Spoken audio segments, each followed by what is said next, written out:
घमंड ना कर अपनी झूठी ताकत पर ए ना समझ, घमंड ना कर अपनी झूठी ताकत पर ए ना समझ, तुझसे पहले कई सिकंदर बिना निशान जमीन निगल चुकी है। ये कैसी सरकार है जो वोटों के लिए अपने ही देश की महिलाओं की भावनाओं से खिलवाड़ कर रही है और अपने ही देशवासियों से फरेब कर रही है। शर्म आनी चाहिए इन्हें। अगर इस सरकार की मंशा साफ होती तो सही मायने में महिला का उत्थान इनका अगर लक्ष्य होता तो 2023 में ये अधिनियम पारित कर 2024 की लोकसभा के चुनाव में ये लागू कर देते।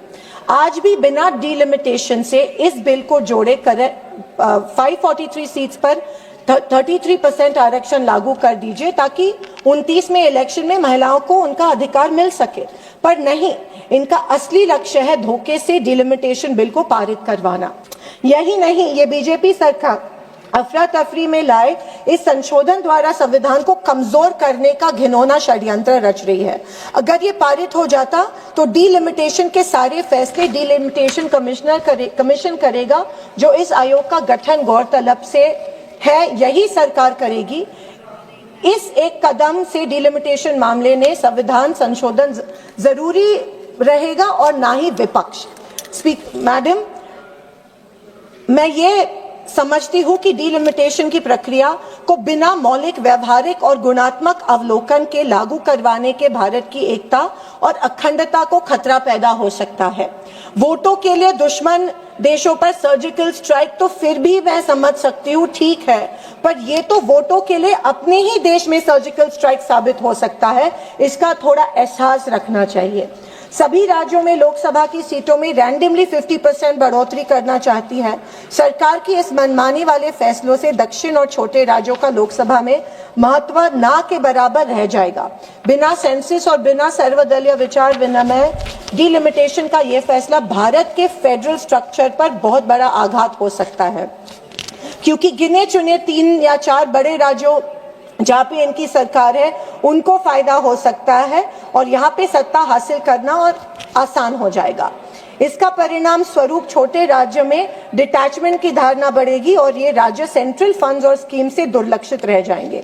बीजेपी की ये सरकार हर कदम पर संविधान को कमजोर बनाकर सत्ता से सारे सूत्र अपने हाथ में रखना चाहती है। लोकहित और इस देश की प्रजा और प्रजातंत्र से इन्हें कोई सरोकार नहीं है। इसीलिए इस सरकार से एक लोक प्रतिनिधि होने के हैसियत से ये गुजारिश कर रही हूँ कि डिलिमिटेशन जैसा जटिल फैसले को लाने से पहले सर्वपक्षीय चर्चा और विचार विनिमय होना चाहिए। और एक नारी होने के नाते सरकार को सचेत करना चाहूंगी कि आप अपने मतलब के लिए कृपया करके महिलाओं का इस्तेमाल करना बंद करें। और आखिर में सत्ता के नशे में चूर इस सरकार को यही कहना चाहूंगी, मैडम, डिलिमिटेशन का ये विधेयक पूरी तरह से खारिज किया जाना चाहिए, क्योंकि ये महिलाओं के आरक्षण को नए डिलिमिटेशन से जोड़ता है जो अनावश्यक है। महिलाओं का आरक्षण एक स्थिर 33% है जिसे अभी भी लागू किया जा सकता है। इसका जनगणना और डिलिमिटेशन से कोई संबंध नहीं है। इस डिलिमिटेशन से जोड़कर सरकार वास्तव में महिलाओं का आरक्षण को टाल रही है। सीटों की वृद्धि से इसे जोड़कर सरकार ये संकेत दे रही है कि महिलाओं के लिए सीटें तभी स्वीकार की जाएगी जब वे नई और अतिरिक्त सीट हो। हमारे प्रधानमंत्री ने कुछ देर पहले कहा भाषण में, मुझे वो थोड़े से कंफ्यूज लगे, या फिर अपनी मीठी बोली से देश की जनता को झांसा देना चाहते थे। उनके मुताबिक इस बीजेपी सरकार से पहले जिन सरकारों ने ग्राम पंचायत में महिलाओं को आरक्षण दिया वो कूड़ा साफ करने के लिए दिया था। ये वाक्य का मैं निषेध कर रही हूँ। और दूसरे पल खुद कहते हैं कि वो आरक्षण मिलने से अब महिलाएं पॉलिटिकली जागरूक हो जाएगी, आगे छलांग लगाना चाहती है। अरे सर, आखिर कहना क्या चाहते हैं कि दिया वो आरक्षण सही था या नहीं? दूसरा, इन्होंने तंज कसा कि हमारी कांग्रेस सरकार ने ग्राम पंचायत में महिला आरक्षण निचले स्तर पर दिया ताकि प्रस्थापित नेताओं की कुर्सी को धोखा ना हो। तो जनाब, मैं उनको पूछना चाहती हूँ कि आपने जब 50% इंक्रीज डिलिमिटेशन से रैंडम 50% जो सीटें बढ़ाई, उसमें ही महिला आरक्षण की सीट्स निपटा रहे हैं और अपनी और अपने अन्य साथियों की सीट्स आप सेव कर रहे हैं। खैर, एक इंसान दुविधा मनस्थिति में तभी होता है जब वो सत्य को छोड़कर बात करता है, बहकाने वाले बातें करता है। और तो और, जब माननीय गृह मंत्री आंकड़ेवारी दे रहे थे तब उन्होंने सिर्फ सदर्न स्टेट्स की आंकड़ेवारी दी, लेकिन नॉर्दर्न स्टेट्स की आंकड़ेवारी नहीं दी, क्योंकि उनको पता था कि उनकी साजिश पकड़ी जाती। सभापति महोदया, महिलाओं के आरक्षण के 334A के अनुच्छेद डिलिमिटेशन से और भी अधिक सख्ती से जोड़ता है जितना कि 2023 का नारी शक्ति वंदन अधिनियम करता है। प्रस्तावित 334A2 कहता है कि महिलाओं का आरक्षण 15 वर्ष के बाद समाप्त हो जाएगा, जब तक कि संसद इसे बढ़ाने का निर्णय न ले। क्यों? महिलाओं का आरक्षण स्थायी होना चाहिए। धन्यवाद सभापति महोदया, आपने मुझे इस बिल पे बोलने का अवसर दिया। सभापति महोदया, आज मैं सदन में एक ऐसे विधेयक पर बोलने के लिए खड़ी हूँ जो सिर्फ एक विधेयक नहीं है, बल्कि इस देश की आधी आबादी की अस्मिता, अधिकार और अस्तित्व से जुड़ा हुआ एक विषय है। मैं आज महिला आरक्षण विधेयक 2023 पे बात करना चाहती हूँ। 23। मैं पहले ही स्पष्ट कर देना चाहती हूँ कि मैं ही नहीं, सारा विपक्ष इस बिल के पक्ष में है और महिलाओं को अपना हक और सम्मान जरूर मिलना चाहिए, ऐसा हम सबका मानना है। लोकतंत्र के इस मंदिर में महिलाओं को आरक्षण मिलना ही चाहिए और इसीलिए हम 2023 में इस विधेयक को पारित कराने के पक्ष में हैं।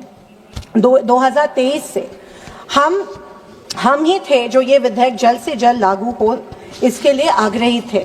लेकिन तब इस सरकार ने सेंसस 2027 की अनिवार्यता और इसके बाद होने वाली डिलिमिटेशन का कारण देते हुए उसे आगे धकेला था।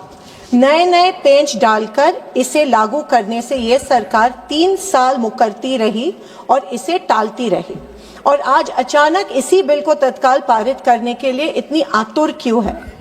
ये सरकार इसे ऐतिहासिक बता रही है, लेकिन मैं पूछना चाहती हूँ, आप इतिहास बनाना चाहते हैं या फिर जल्दबाजी में ये बिल लाकर सिर्फ चुनावी फायदा उठाना चाहते हैं? हर इलेक्शन के पहले ये बीजेपी सरकार या तो जुमलेबाजी करती है, या कोई धमाका करवाती है, या लाडली बहन जैसे रेवड़ी बांटने वाली योजनाएं लाती है। इस बार भी जैसा इस सरकार का कुटिल चलन रहा है, पश्चिम बंगाल और तमिलनाडु के चुनाव को मद्देनजर रखकर ही ये खास सत्र बुलाया गया, ऐसा मेरा मानना है। इसे साबित करने के लिए मैं कुछ तथ्य रखना चाहती हूँ। 2023 में लागू हुआ नारी सम्मान अधिनियम पश्चिम बंगाल और तमिलनाडु के इलेक्शन के बाद भी पारित हो सकता था, क्योंकि 29 में लागू करना है। कुछ ही हफ्ते की बात थी, मगर नहीं, मौका चला जाता। इसीलिए सिर्फ और सिर्फ इन 2 राज्यों की महिलाओं को बरगलाने के लिए और एक प्रलोभन देने के खातिर इस बिल का इस्तेमाल ये सरकार करना चाहती है। दूसरा, इस महिला आरक्षण बिल की आड़ में बिना नया सेंसस करवाए डिलिमिटेशन का बिल भी सोची समझी साजिश से पारित करवाना चाहती है, पर हम इनकी ये बेईमानी सफल होने नहीं देंगे।